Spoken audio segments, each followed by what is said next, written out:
Hi friends, నిన్న జరిగిన రాయ్పూర్లో high voltage IPL 2026 మ్యాచ్లో కోల్కతాపై ఆర్సీబీ 6 వికెట్ల తేడాతో అయితే అద్భుత విజయం సాధించింది. ఈ మ్యాచ్లో కింగ్ విరాట్ కోహ్లీ 60 బంతుల్లో 105 పరుగులు చేసి అజేయమైన శతకంతో చెలరేగిపోయాడు. ఈ విజయంతో ఆర్సీబీ పాయింట్ల పట్టికలో అగ్రస్థానానికైతే దూసుకెళ్లి ప్లే ఆఫ్ బర్త్నైతే ఖరారు చేసుకుంది. క్రికెట్ ప్రపంచంలో ఫామ్ అనేది కేవలం టెంపరరీ మాత్రమే, కానీ క్లాస్ అనేది పర్మనెంట్ అనే చెప్పొచ్చు. గత 2 మ్యాచ్ల్లో వరుసగా డకౌట్ అయ్యి తీవ్ర విమర్శలు ఎదుర్కొంటున్న మన సింహం నిన్న రాయ్పూర్ స్టేడియంలో ఎలా గర్జించిందో చూశారు కదా. కేకేఆర్ బౌలర్ను ఊచకోత కోస్తూ 192 రన్స్ భారీ టార్గెట్ను ఒంటి చేత ఊది పడేశాడు మన కింగ్ కోహ్లీ. అసలు నిన్నటి మ్యాచ్లో ఏం జరిగింది, ఆర్సీబీ పాయింట్స్ టేబుల్లో టాప్లోకి ఎలా దూసుకెళ్ళిందనే విషయాలపైన ఇవాళ మీతో డిస్కషన్ అయితే చేస్తాను. మ్యాచ్ వివరాల్లోకి వెళ్తే, టాస్ గెలిచిన ఆర్సీబీ కెప్టెన్ రజిత్ పట్టిదార్ మొదట అయితే బౌలింగ్ ఎంచుకున్నాడు. కేకేఆర్ ఓపెనర్ ఫిల్ అన్నెన్ భువనేశ్వర్ అయితే త్వరగానే అవుట్ చేసినప్పటికీ మన young and dynamic Raghuvanshi RCB బౌలర్లపై విరుచుకుపడ్డాడు.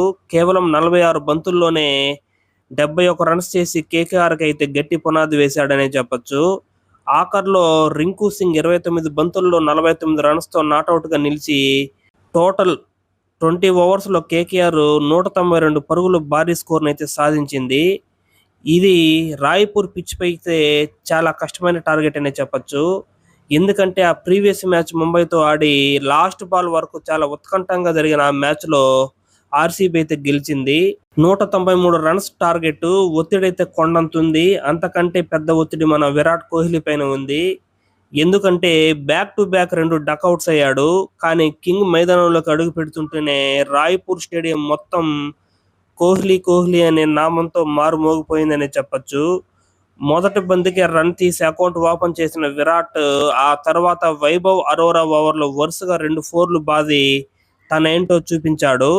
జాకబ్ బెతల్ అవుట్ అయిన యువ ఆటగాడు దేవదత్ పడిక్కల్తో కోహ్లీ కలిసి ఇన్నింగ్స్ అయితే ముందుకు నడిపించాడు.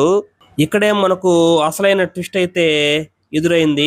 16వ ఓవర్లో mystery spinner Sunil Narayan bowling లో కోహ్లీ ఒక క్లాస్ బౌండరీ అయితే కొట్టాడు. ఆ బౌండరీతో క్రికెట్ హిస్టరీ రీరైట్ అయింది. ప్రపంచ క్రికెట్లోనే అత్యంత వేగంగా 14,000 పరుగులను పూర్తి చేసిన ఏకైక బ్యాటర్గా కింగ్ కోహ్లీ అయితే చరిత్ర సృష్టించాడు. యూనివర్స్ బాస్ క్రిస్ గేల్ పేరిట ఉన్న రికార్డును కేవలం 409 ఇన్నింగ్స్లోనే బ్రేక్ చేసి సరికొత్త మైలురాయిని అయితే అందుకున్నాడు మన కింగ్ కోహ్లీ. మ్యాచ్ అయితే క్లైమాక్స్ వచ్చింది. కార్తీక్ త్యాగి 3 వికెట్లు తీసి కేకేఆర్ను మ్యాచ్లోకి తెచ్చే ప్రయత్నం చేశాడు. కానీ అవతల వైపు ఉన్నది ఎవరు? Chase master king Kohli. Anukul Roy బౌలింగ్లో గ్రౌండ్ దాటించిన 6, అలాగే త్యాగి బౌలింగ్లో కొట్టిన వింటేజ్ బాటమ్ హ్యాండ్ ఫ్లిక్ 6 చూస్తే రోమాలు నిక్కబొడుచుకుంటాయి. 19వ ఓవర్లో వైభవ్ అరోరా బౌలింగ్లో సింగిల్ తీసి ఐపీఎల్ హిస్టరీలోనే తన రికార్డును మరింత పెంచుకుంటూ 9వ సెంచరీ మార్కునైతే అందుకున్నాడు.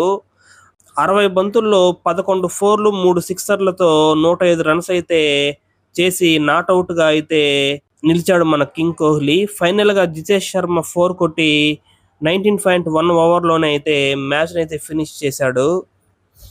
2 మ్యాచ్ల వైఫల్యం తర్వాత విమర్శించిన వాళ్ళు నోళ్లు మూయిస్తూ ఆర్సీబీని పాయింట్స్ టేబుల్లో టాపర్గా నిలబెట్టాడు మన కింగ్ కోహ్లీ. ఈ ఇన్నింగ్స్ చూశాక చెప్పండి బాస్, మీరు విరాట్ కింగ్ కోహ్లీ మించిన చేజ్ మాస్టర్ ఈ ప్రపంచంలో ఎవరైనా ఉన్నారా? ఈసారి ఆర్సీబీ కొట్టబోతుందా? మీ కామెంట్స్ ఏంటో కింద కామెంట్ రూపంలో తెలియజేయండి. అలాగే నిన్నటి మ్యాచ్లో సునీల్ నారాయణ్ కానీ, వైభవ్ అరోరా కానీ, కార్తిక్ త్యాగ్ కానీ వచ్చిన బౌలర్ని ఊచకోత కోస్తూ విరాట్ కోహ్లీ సాధించిన 100 పరుగులు అయితే స్టేడియంలో ఉన్న ప్రతి ఒక్క ఫ్యాన్స్కి కన్నుల పండుగగా అయితే కనిపించిందనే చెప్పొచ్చు. ఈ మ్యాచ్తో తిరిగి మళ్ళీ విరాట్ కోహ్లీ ఫామ్ లేకైతే వచ్చాడు. ఓకే ఫ్రెండ్స్, మరొక ఇంట్రెస్టింగ్ వీడియోతో మళ్ళీ మీ ముందుకు వస్తాను. Thank you.